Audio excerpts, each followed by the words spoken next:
अच्छा बच्चे, बिस्मिल्लाहिर्रहमानिर्रहीम। आपका क्लास फर्स्ट सेकंड ईयर दोनों का टॉपिक है इडियम्स। आपके पास इडियम जो मुहावरे हैं, ये मेरी बात याद रखिएगा तो सुने सारे।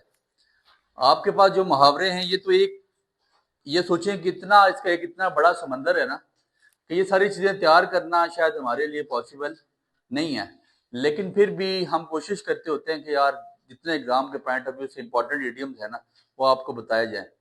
लेकिन इडियम्स को याद करने का एक आसान तरीका, या याद मतलब आप समझने का एक आसान तरीका है। सबसे पहले आपको समझना ये होगा कि इडियम कहा किसको जाता है। ठीक है जी। इडियम कहा जाता है कि एक ही वर्ड के मुख्तलिफ मीनिंग होते हैं। ठीक है जी। आपका जो उसका एक्चुअल मीनिंग होता है ना, इडियम बेसिकली उससे हट के भी उसका उस आपके पास जो वर्ड आता है उसका एक्चुअल मीनिंग से हट के मीनिंग होता है। जैसे आपके पास एक इडियम आपकी किताब से लिया गया, आप कोई इडियम आ गया, आपको पता नहीं है सर इस मुहावरे का मतलब क्या है, एड फ्यूल टू फायर। अब यार इसका मतलब क्या है? जाहिर सी बात है, अगर आपको याद नहीं होगा तो आप इसका जुमला बना नहीं सकेंगे। ये मेरी बात याद रखिएगा। कम से कम जिंदगी में हम 11 क्लासेस 10 क्लासेस पढ़ चुके हैं, हमें मतलब तो मतलब इंग्लिश की उर्दू तो करना आती है। एड का मतलब हमने पढ़ा है जमा होना। ठीक है। फ्यूल का मतलब होता है फॉर एग्जाम्पल तेल। फायर का मतलब होता है आग। क्या मतलब होता है? आग। वैसे अगर मैं इसका वर्ड का मीनिंग करूं या इसका जो मैं लिटरल मीनिंग करूं, तो मुझे ये लग रहा है कि आग में या तेल में आग डालना या आग में तेल डालना, मैं अगर फॉर एग्जांपल इसका लिटरली अगर मैं इसका मीनिंग करूं तो मेरे पास मीनिंग बनता है कि आग में तेल डालना। ठीक है। यहां तक बात समझ आ गई। लेकिन अब इसका जो इसका एक्चुअल मीनिंग है, जो इस इडियम का जो इस मुहावरे का मतलब है, वो इससे हट के है। अब इसका जो एक्चुअल मीनिंग है वो क्या है? जल्दी में मतलब आपके मिसाल के तौर पे क्या होगा? आपकी लड़ाई हो रही है या आपका कोई भी मसला है। ठीक है जी। तो उसमें एक बंदा आके तीसरा शख्स टांग उड़ा देता है। हम कहते हैं यार तुम हमेशा आग लगाते रहते हो, तुम्हारा काम ही फितने करना है। देखे ना, अगर आग में तेल और डाला जाए तो क्या होगा? आग भड़केगी। ऐसे ही है, आग क्या होगी? भड़केगी। आग भड़केगी और वो ज्यादा जलाएगी। एड फ्यूल टू फायर का क्या मतलब है? ठीक है जी, जल्दी में तेल का काम करना। तो इसका मतलब है कि यार कोई ऐसा शख्स है, जब आपका कोई मसला हो रहा हो ना, जब आपका कोई मसला हो रहा हो तो वो आके कोई ना कोई फितना, समझ आ रही है ना बात की, वो क्या करता है? फितना।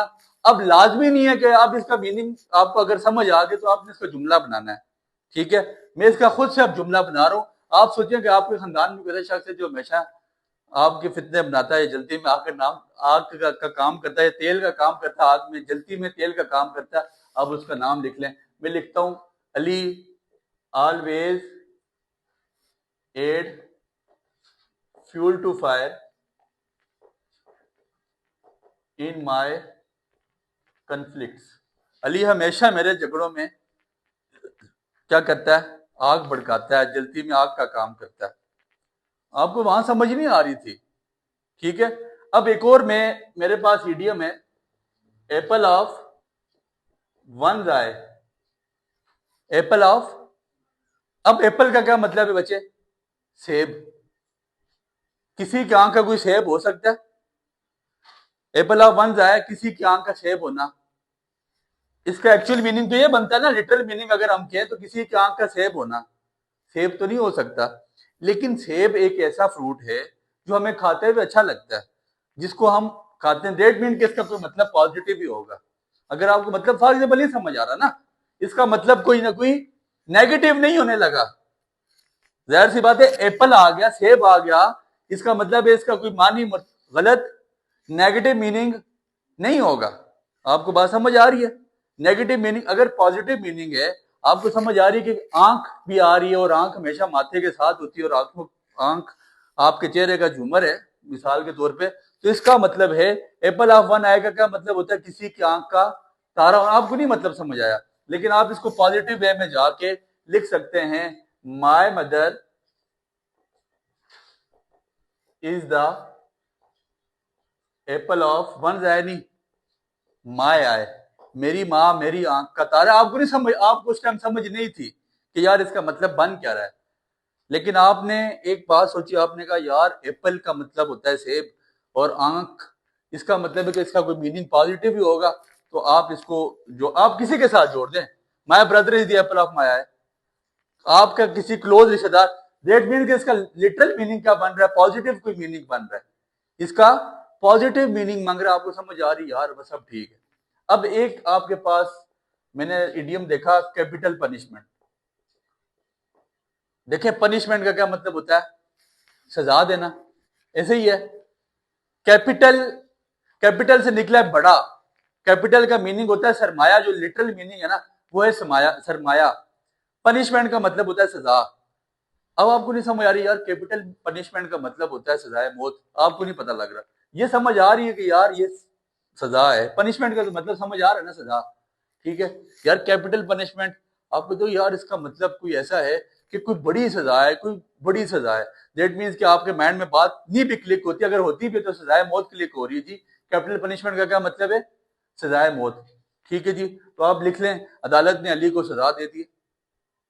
और इससे आसान हल एक और बात है, आपको नहीं समझ आया, आपको नहीं समझ आया, आप ये जुमला बना सकते हैं, the idiomatic phrase capital punishment can never be used in real meaning. हर बंदा ये जुमला लिखे, the idiomatic phrase capital punishment can never be used in real meaning. ये रियल मीनिंग में तो इस्तेमाल नहीं हो रहा ना।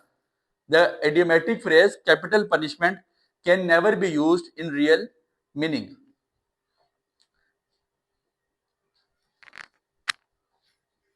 ठीक हो गया। फिर इसके बाद एक जुमला मैंने एक वहां पे इडियम मैंने देखा, अ बेड ऑफ रोजेज। इधर सुनिएगा, बेड ऑफ रोजेज, बेड कहा जाता है बेड को, रोज कहते हैं फूलों को।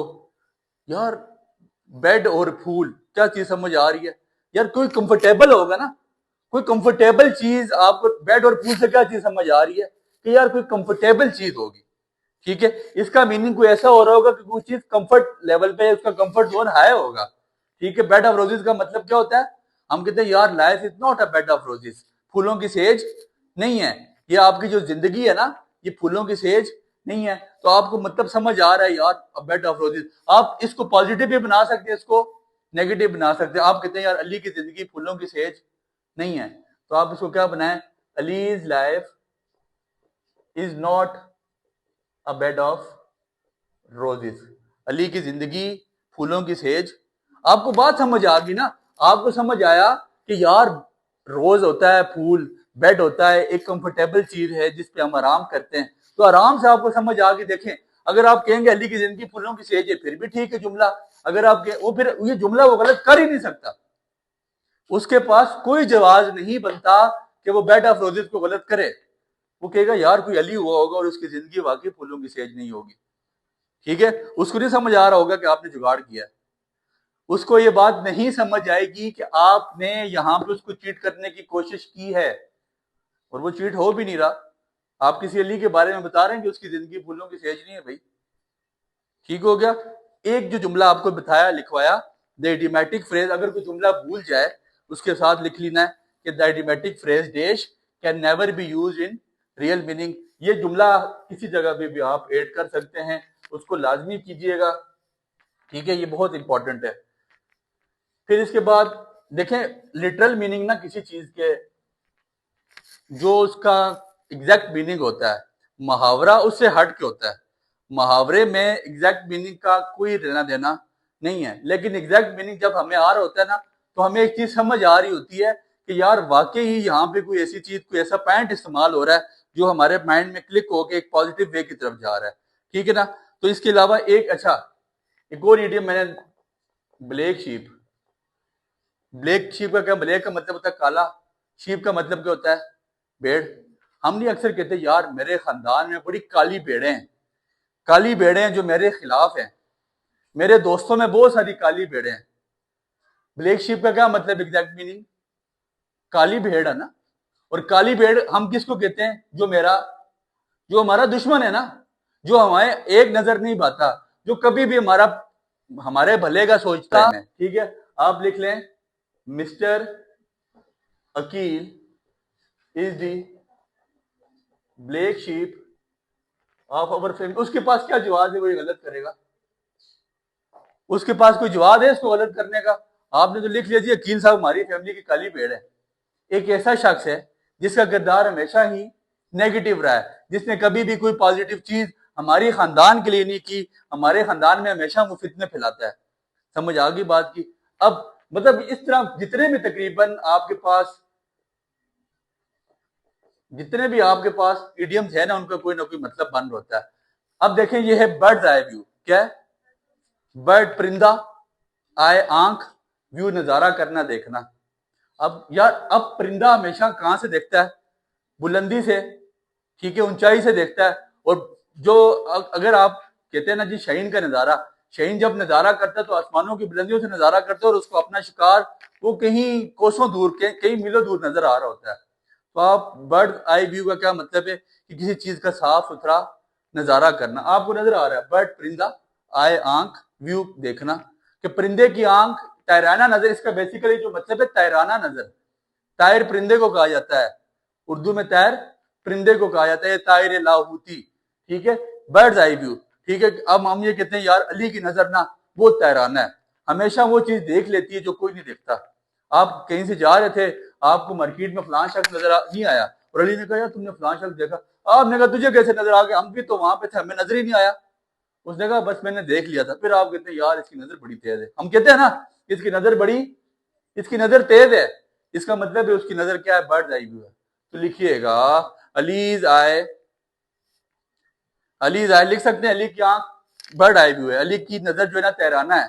ठीक है जी, ये लाजमी और इजी जुमले हैं, इसमें कोई इतनी मुश्किल चीज नहीं है। अच्छा, इसके अलावा एक जुमला मैंने आपको लिखवा दिया था, idiomatic phrase can never be used in real meaning, ऐसे ही है। एक और जुमला लिख लें अपने पास, अगर इनकेस आप जुमले भूल जाते हैं। आप लिखे Ali is unable to understand the Ali is unable to understand the meaning of, या Ali is unable to understand the idiomatic phrase dash. Ali इस काबिल नहीं है कि वो इस इडियम को समझ सके। इन केस एग्जामिनर अगर उसको समझना है तो उसमें आपको पूरे जुमले के नंबर दे देगा। Ali is unable to understand the meaning of idiomatic phrase dash. Ali इस काबिल नहीं है कि वो इसके जुमले के मतलब समझ सके। तीसरा जुमला लिखें, आई would have the ability I would have the ability to make a sentence from phrase dash. I would have the ability to make a sentence from phrase dash. मेरे पास ये सलाहियत है कि मैं इस फ्रेज से जुमला बना सकता हूं। किस फ्रेज से? इधर सुनिएगा, I would have the ability, मेरे पास ये सलाहियत होगी कि मैं बर्ड्स आई व्यू से जुमला बना सकता हूं। बात एक तरह से एक सेंस में करेक्ट आ रही है, इसमें गलती नहीं है, एग्जामिनर तक है। बट पहले कोशिश करें कि आप उस चीज को लिटरल मीनिंग में लेके जाएं। अगर आपको लिटरल मीनिंग समझ आ गया ना, बर्ड आई व्यू, परिंदे की नजर, यार परिंदा सब कुछ देख रहा होता है। जब जो बंदा ऊपर से बैठा हुआ है ना, वो देख रहा है, आप उसको सब कुछ नजर आ रहा है। तो बर्ड आई व्यू आपके पास परिंदे की नजर होती है। हम अगर इसको हम लिखते हैं कि यार फलां शख्स की आंख परिंदे जैसी देखती है, तो फिर भी ठीक है। अगर मैंने बताया I would have the ability to understand the meaning, to understand, I would have the ability to make many sentences from bird eye view, फिर भी ठीक है, ये चीजें गलत नहीं है। ये जुमले अपने पास लिख लें। और चौथा एक और जुमला मेरी तरफ से आप गिफ्ट रखें, you must learn English. You must learn English You must learn English to understand. You must learn English to understand the meaning of black sheep. कोई भी आपके पास वहां पे कोई भी इडियम आए, to understand the meaning of वो idiom उठा के लिख लें। ये 5 आपको इडियम्स आएंगे और लाजमी है कि वो आपको तैयार होने चाहिए। जिन लोगों को तैयार नहीं है तो उनके लिए यही आसान तरीका है कि वो यहाँ वहां पे ये जुमले लिखें और उनको फ्री में नंबर मिल जाएंगे। दुआ में याद रखें।